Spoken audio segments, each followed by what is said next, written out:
శృంగారంలో మంచి అనుభవాన్ని ఎలా సంపాదించాలి అని మిత్రులు అడుగుతున్నారు.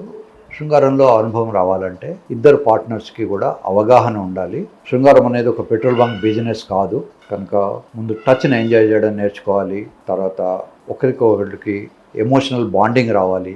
ఫిజికల్ బాండింగ్ కూడా అవసరం ఉంటుంది. శృంగారం అనేది ఒక రకమైన రన్నింగ్ లాంటిది. ఈ రన్నింగ్ చేయాలంటే కొంత స్టామినా అవసరం. శృంగారం చేయాలన్నా కూడా కొంత స్టామినా అవసరం. స్టామినా మెయింటైన్ చేసుకోవడానికి బరువు తక్కువగా ఉండడం.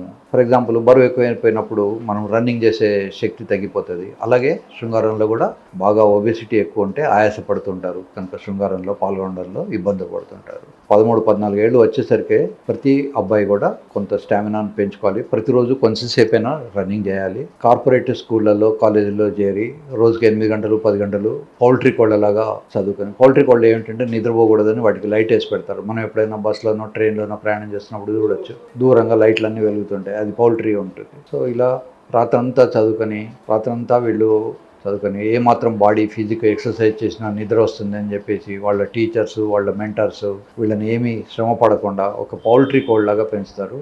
అందులో నుంచి బయటకు వచ్చిన తర్వాత కొద్దిమందికి ఐఐటి సీట్ వస్తుంది. మిగతా వాళ్ళంతా యూజ్లెస్గా సొసైటీలో తయారవుతారు. కనుక ఐఐటి అనో ఎంబీబీఎస్ అనో ఆ మోహన్లో ఏ చిన్న పిల్లలైతే ఆరోగ్యంగా హెల్తీగా బయటికి రావాలో వాళ్ళు అలా రాకుండా దాంట్లో ఇరుక్కుపోతారు. కనుక మీరు పిల్లల్ని మంచి స్కూళ్ళల్లో జాయిన్ చేయండి. రెగ్యులర్గా ఫిజికల్ ఎక్సర్సైజ్ చేయించండి. ఒకవేళ స్కూల్లో చేయించకపోతే పేరెంట్స్ మీరే శ్రద్ధ తీసుకొని చేయించండి.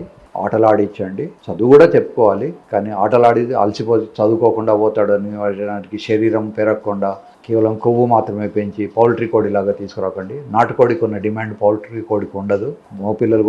మగపిల్లలు కానీ ఆడపిల్లలు కానీ ఫిజికల్గా మంచి స్టామినా పెంచుకోవాలి. స్టామినా ఉన్నప్పుడు శృంగారంలో పాల్గొనే అవకాశాలు ఉంటాయి. తర్వాత హైజీన్ కూడా వాళ్ళకి నేర్పాలి. ముఖ్యంగా మగపిల్లలు చర్మాన్ని వెనక్కి అనుకొని స్నానం చేయాలి. అలా చేయకుండా ఉంటే అక్కడ ఇన్ఫెక్షన్స్ అవి వస్తుంటాయి. మగపిల్లలకి ఈ హైజీన్ నేర్పాలి, అమ్మాయిలు కూడా హైజీన్ నేర్పాలి. సో హైజీను, స్టామినా ఈ రెండు ఉంటే శృంగారంలో పాల్గొనేందుకు మంచి అనుభవాన్ని, మంచి ఎక్స్పీరియన్స్ వచ్చేందుకు అవకాశాలు ఉంటాయి. వాళ్ళకు ఆ ప్యూబర్టీ ఏజ్లోనే చెప్పాలి. ప్రాస్టిట్యూట్స్ దగ్గరికి వెళ్ళినప్పుడు వ్యాధులు వచ్చే అవకాశం ఉంటుంది. ఎస్పెషల్లీ హెచ్ఐవి లాంటి వ్యాధులు వస్తే జీవితాంతం సఫర్ అవ్వాల్సి ఉంటుంది. కనుక అబ్బాయిలైనా అమ్మాయిలైనా కూడా మల్టిపుల్ పార్ట్నర్స్ని అవాయిడ్ చేసుకోవాలి. అసలు శృంగారంలో పాల్గొంటే ప్రెగ్నెన్సీ వచ్చేసి అన్వాంటెడ్ ప్రెగ్నెన్సీ, దాన్ని తీసుకోవడానికి వీళ్ళేదో ప్రయత్నాలు చేయడం, ఒక్కోసారి డెత్ అవ్వడం కూడా జరుగుతుంటుంది. కనుక పీర్ ప్రెషర్స్ నుంచి బయటపడాలి. శృంగారం అనేది ఒక పార్ట్ ఆఫ్ ది లైఫ్. అది ఏ టైంలో తీసుకోవాలనుకుంటే ఆ టైంలోనే తీసుకోవాలి. అంతేగాని ఒక కోయిల ముందే కోసింది అని తొందరపడి చిన్నప్పుడే ఇన్వాల్వ్ అయ్యి ప్రాబ్లమ్స్ తెచ్చుకోవద్దు. Masturbation is a common thing, అందరూ చేస్తారు.